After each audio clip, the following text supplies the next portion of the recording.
Hello students, welcome to Infinix classes. आज की class में हम लोग क्या देखने वाले हैं। तो बीपीएससी में अभी जो रिक्रूटमेंट चल रही थी, है ना, स्कूल टीचर रिक्रूटमेंट एग्जामिनेशन जो चल रहा था, उसमें जो प्राइमरी सेक्शन था उसके कुछ मैथ्स के क्वेश्चंस हम लोग देख लेते हैं ना। मैथ्स के क्वेश्चंस अपन देख लेते हैं, अपना टॉपिक वही है ना। तो उसको हम लोग देखते हैं। अगर आपको वीडियो अच्छी लगे हो, है ना, अच्छी लगे वीडियो, तो प्लीज़ लाइक शेयर और सब्सक्राइब ज़रूर करें चैनल को, ताकि हम ऐसे इंटरेस्टिंगली मैथ्स के कुछ क्वेश्चंस को रेगुलर बेसिस पे सॉल्व करते रहें, है ना। चलिए स्टार्ट करते हैं हम लोग पहले क्वेश्चन के साथ। तो पहला क्वेश्चन कह रहा है कि if root of 1+27/169 gives you 1+x/13, then you have to find the value of x। देखो बच्चा, इस क्वेश्चन को हम बिल्कुल सिंपल करेंगे। देखो यहाँ डिनोमिनेटर 169 है, तो हमें पहले क्या करना होगा, इस रूट को सॉल्व करने की कोशिश करते हैं। तो ये 169 + 27/169 होगा, है ना। इसको ऐड करेंगे तो ये 196/169 आएगा, है ना। ये होता है बेटा 14 का स्क्वायर रूट, और ये 169 का होता है बेटा 13, और इसी को हम लिख सकते हैं 1/1/13। तो अगर मैं यहाँ ध्यान से देखता हूँ तो ये किसके इक्वल दिया है, 1+x/13 का। तो अगर मैं कंपेयर करता हूँ तो ऑन कंपेयरिंग, यानी अगर मैं देखता हूँ 1+1/13 इज इक्वल टू 1+x/13, यही तो गिवन है। 1 and 1 गॉन, तो x will be equal to 1। तो इसका आपका सही आंसर कौन सा होना चाहिए बेटा, ए ऑप्शन आपका इसमें बिल्कुल ही करेक्ट हो जाएगा। ठीक है, so this is how we completed the first question, है ना। चलो सेकंड पे चलते हैं। क्या करना है, आपसे दिया हुआ है radius of solid sphere is given of some metal, है ना। किसी एक मेटल का रेडियस दिया हुआ है, स्फीयरिकल मेटल है ना। उसको पूछ रहा है कि how long a wire of diameter 4 millimetre can be drawn from it. तो एक चीज़ बच्चों बड़े अच्छे से ध्यान रखना है आप लोगों को। चीज़ क्या है कि अगर किसी भी सॉलिड, कोई भी सॉलिड एक ऑब्जेक्ट है, अगर मैं उसको दूसरे किसी मेटल में कन्वर्ट कर रहा हूँ, है ना, तो हमारा वॉल्यूम जो होगा ना वो हमेशा सेम होगा। तो यहाँ पे ले लेते हैं रेडियस ऑफ सॉलिड स्फीयर, क्या ले लें, आर एस ले लेते हैं 3 सेंटीमीटर, और वायर का रेडियस क्या ले लेते हैं, आर डब्ल्यू। 4 मिलीमीटर है तो बेटा रेडियस हाफ होगा ना, डायमीटर दिया है तो 2 मिलीमीटर, और अगर हम मिलीमीटर को सेंटीमीटर में कन्वर्ट करते हैं तो it will become 0.2 centimetre. Volume मैंने बोला दोनों का इक्वल होगा, तो 4/3 pi r cube will be equal to pi r square h, है ना। तो देखो 4/3 pi and pi, sorry pi and pi cancel हो गया, ये हो जाएगा 3 into 3 into 3 will be equal to 0.2 into 0.2 into h. So it will become 36/0.04 is equal to H. अगर मैं इसको करता हूँ ना कैंसिल बेटा, तो ये आ जाएगा हाइट आपका 900 centimetre, which will be equal to 9 metre. तो इसका आंसर कौन सा हो जाएगा, है ना, बी हो जाएगा, क्योंकि एक 100 सेंटीमीटर का 1 मीटर आपका होता है, 900 है तो कितना हो गया, 9 मीटर हो गया। तो बहुत ज़्यादा कॉम्प्लिकेटेड क्वेश्चंस नहीं है, बट हाँ थोड़ा सा घुमा के पूछते हैं। ऑब्वियसली एक लेवल है तो पूछा जाएगा, है ना। और बेटा वीडियो अगर पसंद आ रही हो तो लाइक और कमेंट करके ज़रूर बताएं, लाइक करके शेयर करें, सब्सक्राइब करें, है ना, ताकि इसको मैक्सिमम रीच मिल सके, हम इन क्वेश्चंस को अच्छे से सब तक पहुंचा सकें। चलिए अगला क्वेश्चन देखते हैं। On selling 30 chairs a furniture seller gets a loss equal to selling price of 6 chairs. अच्छा देखो, लॉस हुआ है, लॉस का मतलब क्या होगा, लॉस का मतलब है कि आपका जो कॉस्ट प्राइस है ना वो सेलिंग प्राइस से ज़्यादा है ना। क्लियर बात है। मान लो आपने क्या करा, सीपी को माना एक्स और एसपी को मान लिया आपने वाई, है ना। तो बेटा अगर मैं आपसे पूछूं कि लॉस कितना हुआ है, तो loss will be equal to what, CP minus SP, यही होगा ना हमारे पास। तो यहाँ पे लॉस आपको दिया है 6 चेयर्स के एसपी के बराबर। तो SP of 1 chair is y, तो 6 का कितना होगा, 6y। सीपी 1 का x है तो 30 का 30x। वैसे ही सेलिंग प्राइस 1 का y है तो 30 का, है ना, 30y। एक काम करते हैं, दोनों y वालों को एक साथ लिख देते हैं, तो 30x will be equal to 36y। एक बार x/y करते हैं तो इट विल बिकम 36/30। तो बेटा ये आया 6/5। हम एक काम करते हैं, यहाँ पे ना न्यूमरेटर और डिनोमिनेटर को कंपेयर कर लेते हैं। तो यहाँ से हम क्या कह सकते हैं, यहाँ से we can say that x हमारा 6 हो जाएगा, y हमारा 5 हो जाएगा। ठीक, अब हम आते हैं, हमारा लॉस परसेंट निकालना है ना। तो लॉस परसेंट क्या किसके इक्वल होता है, किसके इक्वल होता है बेटा, loss upon C P into 100, यही फॉर्मूला है हमारे पास। लॉस कितना हुआ था जी, बताइए जी, C P minus S P, C P अभी निकाला हमने 6, एस पी निकाला 5, तो 6 - 5 is 1 and C P was 6 multiplied by 100। तो ये कितना हो गया बच्चों 50/3। 50/3 का मतलब 16 होल 2/3%। ये हमारा लॉस परसेंटेज आया which is our option C. Clear है? अच्छे क्वेश्चन है ना। ऑब्वियसली बीपीएससी है, थोड़ा सा तो लेवल रखेगा। चलो let's move ahead on the next question. Fourth part पे आते हैं जी। फोर्थ क्वेश्चन कह रहा है कि the product of digits of a 2 digit number is 36। तो क्या करो, आप मान लो टेंस पे जो प्लेस है ना, टेंस प्लेस पे उसको x मान लो और वंस पे जो है उसको मान लिया आपने y। ये वंस पे है ना, वंस प्लेस पे। तो ये क्या रहा है, ये कह रहा है कि xy जो है वो आपका 36 है, और कह रहा है कि if 45 is subtracted from the number, यदि नंबर क्या होगा बेटा 10x + y होगा ना, उसमें से अगर मैं 45 सब्ट्रैक्ट करता हूँ तो वो किसके इक्वल हो जाता है, then the digits interchange mutually, यानी ये हो जाएगा बेटा 10y + x के इक्वल। अगर मैं इसको सिंप्लीफाई करता हूँ तो 9x - 9y will be 45 which means x - y is 5। अच्छा, अगर मेरा x - y 5 आ गया तो बेटा ध्यान से देखना, मेरे को x + y निकालना है। तो मैं एक बहुत बड़ी आइडेंटिटी लगाता हूँ, x + y का होल स्क्वायर क्या होता है, x - y का होल स्क्वायर प्लस 4xy। अब इसको सॉल्व करके देखना, यही आएगा which is 25 plus 4 times xy will become 144 यानी 169। तो x + y आ गया आपका बेटा 13, है ना। अब इन दोनों को अगर मैं ऐड करता हूँ तो 2x आ गया मेरा कितना 18, यानी x आया मेरा 9 और y आया मेरा कितना 9 + 4 13, है ना, y 4 आ गया। ठीक, अब x 9 आया है, y 4 आया है, तो टेंस प्लेस पे x था, यानी नंबर मेरा क्या होना चाहिए 94। तो यहाँ ऑप्शन में क्या क्या दिया है बेटा, नंबर मेरा होगा, नंबर रिक्वायर्ड नंबर जो होगा वो होगा 94। ऑप्शन में है 84, 73, 49, more than one, none of the above. तो इसका मतलब इसका आंसर क्या हो जाएगा, none of the above. I hope आप सब सही से करके आए होंगे इस क्वेश्चन को, है ना। चलिए अगले क्वेश्चन पे चलते हैं। अगला क्वेश्चन बड़ा प्यारा क्वेश्चन है, एक बहुत अच्छी सी आइडेंटिटी यहाँ लगेगी और तुरंत सॉल्व हो जाएगा। अगर मैं ध्यान से देखता हूँ a + b + c = 0 गिवन है, आपको बताना है वैल्यू क्या होगी a² / bc + b² / ca + c² / ab। इसकी वैल्यू बतानी है, कुछ कॉम्प्लिकेटेड नहीं है। अगर मैं ध्यान से देखता हूँ डिनोमिनेटर को, तो अगर मैं इसको a से, इसको b से और इसको c से मल्टीप्लाई करता हूँ तो एलसीएम निकल जाएगा विच विल बी abc, और ऊपर हो जाएगा a³ + b³ + c³। अच्छा, हमारे पास ना एक प्रॉपर्टी है कि अगर a + b + c 0 होता है ना, तो a³ + b³ + c³ जो है ना वो 3 टाइम्स abc के इक्वल होता है। ये प्रॉपर्टी होती है, इसको याद रखना होता है ना। तो इसका मतलब ये हो गया 3 times abc divided by abc, ये और ये कटा, क्या बचा 3।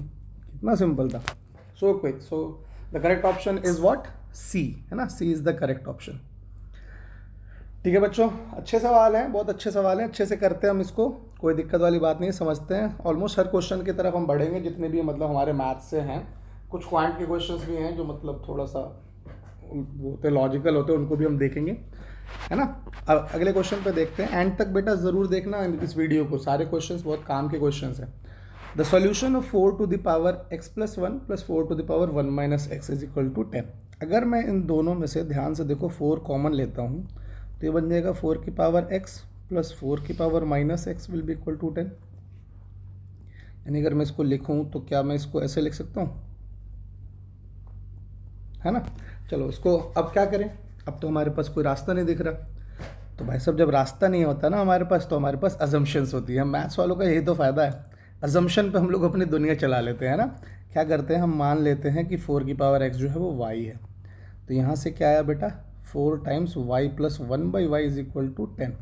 अच्छा ध्यान से देखो तो ये y + 1/y क्या हो गया, 4 टाइम्स y² + 1/y = 10, यानी 4y² + 4, और ये y उधर जाके मल्टीप्लाई होगा, इधर आ जाएगा तो ये ऐसा हो जाएगा। अच्छा, अगर मैं 4 से सबको वो कर दूँ तो ये हो जाएगा y² - 5/2y + 1 = 0। अच्छा, अब क्या करना है, मिडिल टर्म स्प्लिट कर लो या फिर क्वाड्रेटिक मेथड लगा लो। मैं मिडिल टर्म से कर लेता हूँ, ये हो जाएगा y² - 2y - 1/2y + 1 = 0। अगर मैं यहाँ से y कॉमन लेता हूँ तो y माइनस टू, यहाँ से 1/2 कॉमन लेता हूँ तो y माइनस टू, यानी y की वैल्यू आ गई 1/2 और 2, है ना। दो कंडीशन आ रहे हैं, है ना। चलो अब रख के देखते हैं। अगर y की वैल्यू 2 है तो बेटा 4 की power x will be equal to 2, यानी 2 की power 2x will be equal to 2। अच्छा, पावर कंपेयर करो, ये इक्वल कब हो सकता है? जब पावर भी इक्वल, बेस इक्वल है तो पावर इक्वल होगा तभी तो ये इक्वल होगा। यानी 2 की power, sorry 2x will be equal to 1, which means x will be equal to 1/2। चलो सेकेंड कंडीशन, अगर y 1/2 हुआ तो, यानी 4 की power x will be equal to 1/2, 1/2 को मैं 2 की पावर -1 लिख सकता हूँ, तो 2 की power 2x will be equal to 2 की पावर -1, तो यहाँ से x की वैल्यू क्या आई? -1/2, यानी x की वैल्यू 1/2 भी है, x की वैल्यू -1/2 भी है। तो कौन सा आंसर होना चाहिए? Yes, more than one of the above, है ना। दोनों इसके ऑप्शन करेक्ट हैं, है ना। चलो, आई होप आपको यहाँ तक क्वेश्चन अच्छे से समझ में आए होंगे। अब उन्हीं क्वेश्चंस का हिंदी में अनुवाद है यहाँ पे, है ना। चलो देखते हैं, आगे बढ़ते हैं। यस, क्वेश्चन नंबर 7, ठीक है। On dividing x³ minus 3x² plus x plus 2 by polynomial gx, the quotient and remainder are x² minus x plus 1 and minus 2x plus 1 respectively. तो बहुत अच्छा सा हमारे पास फॉर्मूला होता है, ध्यान से देखेंगे। कोई पॉलिनोमियल px है, उसको gx अगर डिवाइड कर रहा है तो किस इस तरीके की फॉर्म बनती है। तो भाई साहब देख लो, सेम यहाँ पे भी तो है। इसका मतलब अगर मुझे gx निकालना है तो मैं क्या करूँगा? px में से rx को सब्ट्रैक्ट करूँगा और डिवाइड कर दूँगा qx से, दैट्स इट। तो यहाँ px है मेरा x³ minus 3x² plus x plus 2 minus 2x plus 4 है, तो इधर आके plus 2x minus 4 divided by qx is x² minus x plus 1। तो ज़रा इसको अगर मैं ध्यान से सॉल्व करता हूँ बच्चों, तो क्या आएगा जी? हाँ जी, क्या आएगा? ये आएगा आपका x³ minus 3x² plus 3x minus 2 divided by x² minus x plus 1। अच्छा, फैक्टराइज करेंगे या तो या डायरेक्ट डिवाइड कर लो या फैक्टराइज कर लो। मैंने फैक्टराइज करके देखा है तो मेरा ये आया x minus 2 into x² minus x plus 1 divide by x² minus x plus 1। ये कैंसिल हो गया, क्या बचा? x माइनस 2 है हमारे पास ऑप्शन में। हाँ जी बेटा, एक्टिव रहना है ना, बिल्कुल एक्टिव रहना। आप लोगों को अपने क्या कहते हैं इसको, क्या बुद्धि चक्षु, कौन से चक्षु होते हैं, खुले रखने हैं, जो भी है चक्षु होते हैं, ठीक है। चलिए अगले क्वेश्चन पे बढ़ते हैं। Next question says that a toy is in the form of a cone mounted on a hemisphere, है ना। एक टॉय है, वो किस पे? एक हेमिस्फेयर पे माउंटेड है। यानी मान लो मेरा एक ये हेमिस्फेरिकल बाउल है, ज़्यादा उस पर मत जाना डायग्राम पे, है ना काम चलाने लायक बन जा रहा है। इसके ऊपर एक कोन को मैंने रख दिया। डायमीटर हेमिस्फेयर का दिया है मैंने कितना? 7 सेंटीमीटर। यानी अगर डायमीटर 7 सेंटीमीटर है तो ये रेडियस कितना होगा बेटा? 3.5 सेंटीमीटर होगा। और टोटल हाइट टॉय का दिया है जी 14.5 सेंटीमीटर। तो ध्यान से देखो बेटा, यहाँ से यहाँ तक की हाइट 3.5 है और टोटल हाइट 14.5 है, तो यहाँ से यहाँ की हाइट कितनी होगी? कितनी होगी बेटा? ये हो जाएगी 11 सेंटीमीटर। आओ, पूछा क्या है? Volume of the toy. तो बेटा वॉल्यूम ऑफ कोन क्या होता है? 1/3 pi r square h plus 2/3 pi r cube, क्योंकि हेमिस्फेयर है। अच्छा, इन दोनों में से 1/3 पाई आर स्क्वायर कॉमन आ रहा है, बच के क्या? H plus 2r। तो ये कितना होगा बेटा? 1/3 और पाई को लेना है 22/7, ये है जी 3.5 इंटू 3.5 और h प्लस 2r हो जाएगा आपका 18। करिए कैंसिल, 0.5 3 6 जा 18, मल्टीप्लाई जब हम इसको करेंगे तो हमारा आंसर आ जाएगा। क्या आंसर आ जाएगा जी? 231.0 सेंटीमीटर क्यूब है हमारे पास। हाँ जी, yes, option A is the correct one. ठीक है, 22 पंजे 110 होता है, तो पॉइंट है तो यानी 11, 11 पंजे 65, 6 11 33, 39 पॉइंट समथिंग आएगा, 38 पॉइंट समथिंग। और उसको 6 से मल्टीप्लाई करेंगे तो हमारा 231.0 आ जाएगा। ठीक है, चलिए अगले क्वेश्चन पे चलते हैं। नेक्स्ट क्वेश्चन 9th वन, बहुत अच्छा क्वेश्चन है। आप चाहो तो इसमें सेट थ्योरी लगा लो, चाहो तो इसको आप क्या अपना वेन डायग्राम से बनाओ, है ना। कह रहा है कि एक क्लब है, सारे मेंबर्स में पार्टिसिपेट करते हैं या तो तंबोला में या फिर रवि में। मान लो ये है जी हमारा क्लब, ठीक है जी, ये है या तो तंबोला में है या फिर रमी में है। ये तंबोला हो गया, ये रमी हो गया। अब कह रहा है 320 जो लोग जो है ना वो इसमें है रमी में, और 350 लोग जो हैं वो किस में है बेटा, तंबोला में। और कह रहा है 220 जो है वो दोनों में है, यानी ये जो कॉमन है ना ये 220 है। आपसे पूछा है कि क्लब में है कितने लोग, तो ध्यान से देखो, अगर मैं इन दोनों को जोड़ता हूँ तो इन दोनों में ये भी आ जाता है ना कहीं, ये 220 लोग भी तो इन दोनों में आ जाएंगे, तो मुझे सब्ट्रैक्ट करना पड़ेगा। यानी 350 प्लस 320 माइनस 220, यानी 350 प्लस 100 450। कितना आसान क्वेश्चन था, है ना, था ना आसान। चलिए one more question is there, very good question, very interesting question. Question says that the sum of the reciprocals of A's ages in years 2 years ago and 2 years from now is 2/3। तो आपको बताना क्या है, उसकी आज की उम्र। Reciprocal का मतलब क्या होता है, अगर x है तो उसका रेसिप्रोकल क्या हो जाएगा, इट विल बिकम 1/x, है ना। तो a की एज मान लेते हैं, let the present age of a be x। तो अब क्वेश्चन क्या कह रहा है कि 2 साल पहले, यानी 1/x minus 2 plus 1/x plus 2 is 2/3। चलो जी एलसीएम लो, तो ये हो जाएगा x plus 2 plus x minus 2 divided by x square minus 4 is equal to 2/3। ये 2 गया, ये कितना हो गया 2x by x square minus 4 is equal to 2/3। काट दो इस 2 को भी, तो 3x will be equal to x square minus 4। Quadratic बन गया है ना, x square minus 3x minus 4 is equal to 0। करो मिडिल टर्म स्प्लिट, तो x square minus 4x plus x minus 4 is equal to 0। x common लेंगे, यहाँ से 1 common लेंगे, तो x की वैल्यू आएगी या तो -1 या फिर +4, यही आएगी वैल्यू। लेकिन ये एज है, तो एज तो भाई साहब नेगेटिव हो ही नहीं सकती, तो rejecting x is equal to -1 we have x is equal to 4। तो क्या हुई उसकी प्रेजेंट एज, है ना, प्रेजेंट एज हो गई उसकी C 4 ईयर्स। ठीक है, ओके बेटा, तो फिर हम लोग इस वीडियो में क्या करते हैं, यहीं तक रुकते हैं। इसके आगे के जो क्वेश्चन हैं हम लोग अपने नेक्स्ट वीडियो में रखेंगे, है ना।